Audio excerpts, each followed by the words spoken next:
Life Without Technology by Power Poetry. Life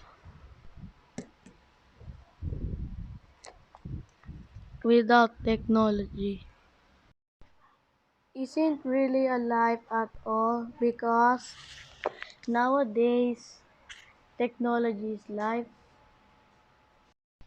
Why chat in person when I can chat online? After all, I have more friends on Facebook than I do in real life. Our world is so digital. Critical thinking is no longer a necessity. Reality is now confined in an 80-inch by 40-inch HD TV.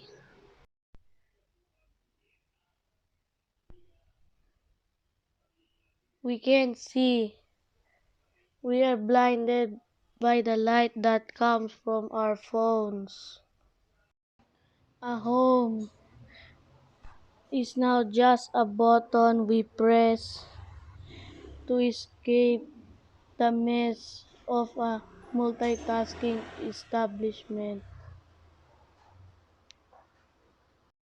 We walk past one another as if human interaction is outdated, overrated. 140 spaces, our updated statuses have drowned out the muttered sounds of different conversations. As if we've been chipped and had our hearts ripped out and replaced by different beats and pieces of animatronic gifs. I fear that we will never hear the rustling of papers and leaves because we'll be too busy typing away at our keyboards.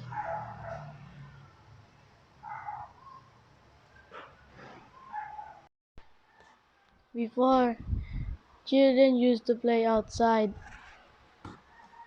in the snow and in the sand. But now, kids half my age do those same things on an iPad. Kids will never learn to surf the ocean because they're too busy surfing page to page on the World Wide Web. It's like a spider that has ejected its venom. A virus that's crawling its way to our God-given hard drive. We have forgotten what it feels like to live our lives offline. We can no longer recall the sound of shoes against the asphalt because by the time we're out the door, we're already listening to our iPods.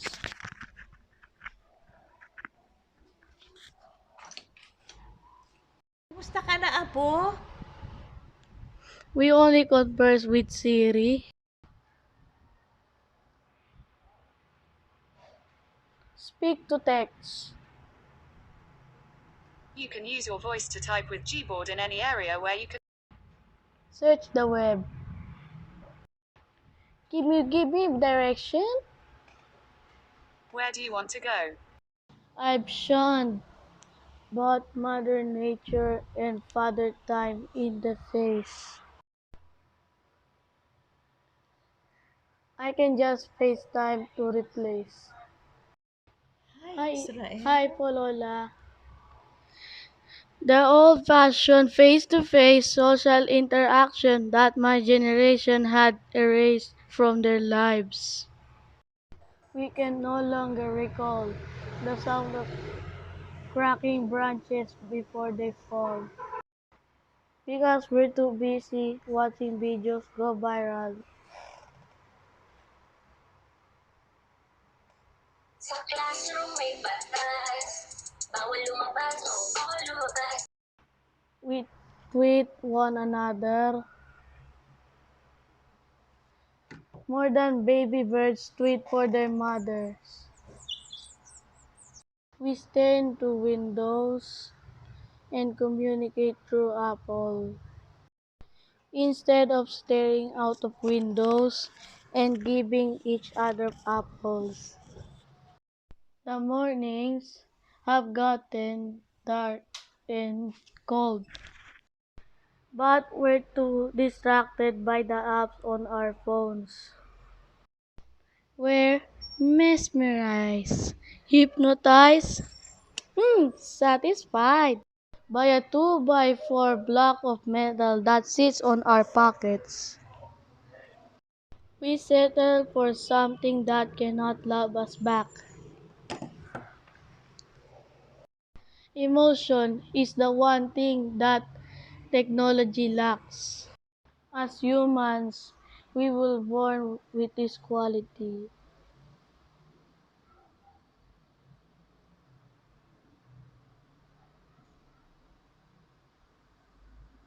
but our brains have been programmed to believe that technology is our reality.